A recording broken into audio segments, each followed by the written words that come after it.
Bonjour à tous et bienvenue au Comptoir des légendes, votre podcast mythologique.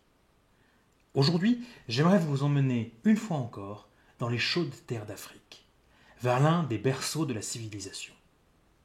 C'est en Égypte que se déroulera ce conte, car aujourd'hui, je vais vous narrer le célèbre combat qui opposa les dieux Seth et Horus.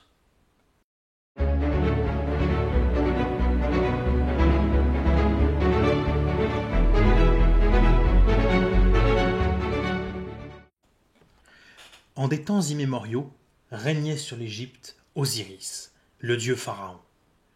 Juste et droit, il dirigeait son peuple avec sagesse et le faisait prospérer, aux côtés de sa sœur et épouse Isis.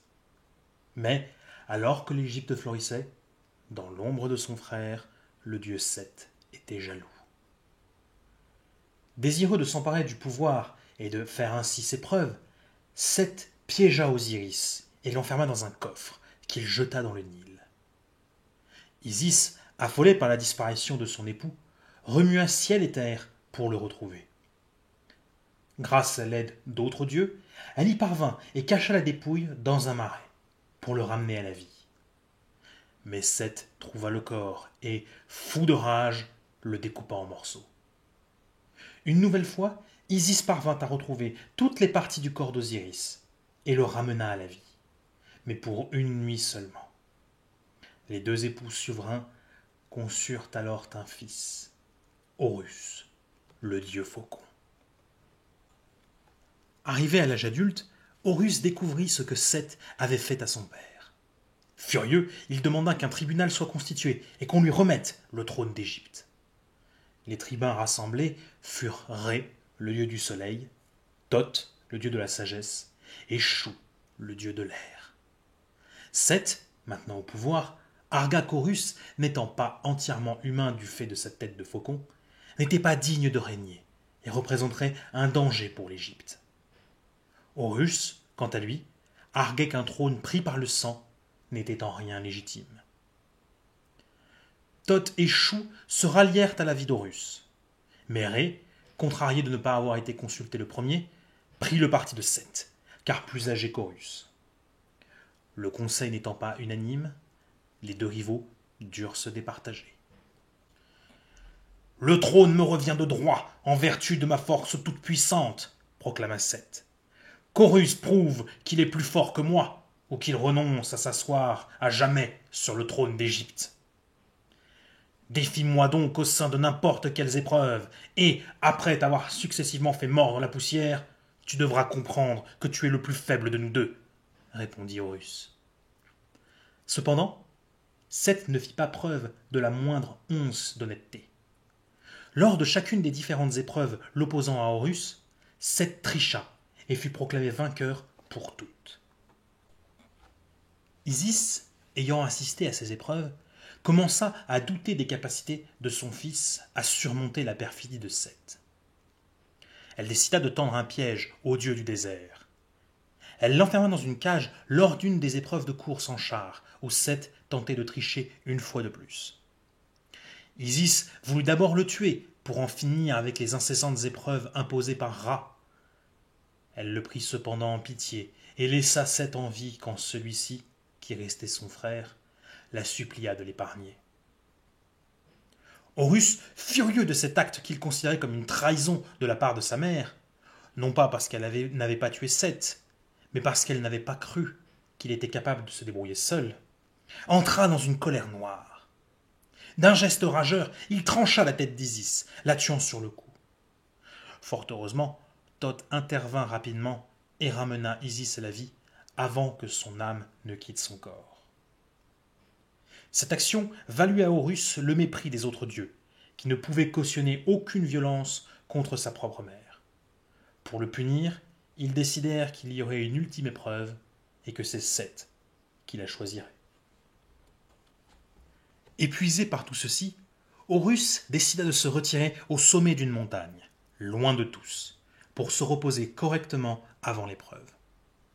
Seth, profitant de l'occasion, arracha un des yeux d'Horus et le déchira en 6 morceaux qu'il jeta dans le Nil. Mais Thoth ayant appris une fois encore la malice du dieu du désert, décida de réunir les morceaux pour les réparer et soigner Horus. Il n'en trouva malheureusement que 5 et fabriqua donc le dernier avec la magie. Ce nouvel œil devint l'œil Uja, permettant à son propriétaire de voir au-delà du monde réel.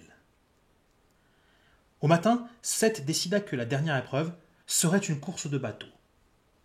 Mais il imposa que ces bateaux soient fabriqués de pierre, de calcite bleu.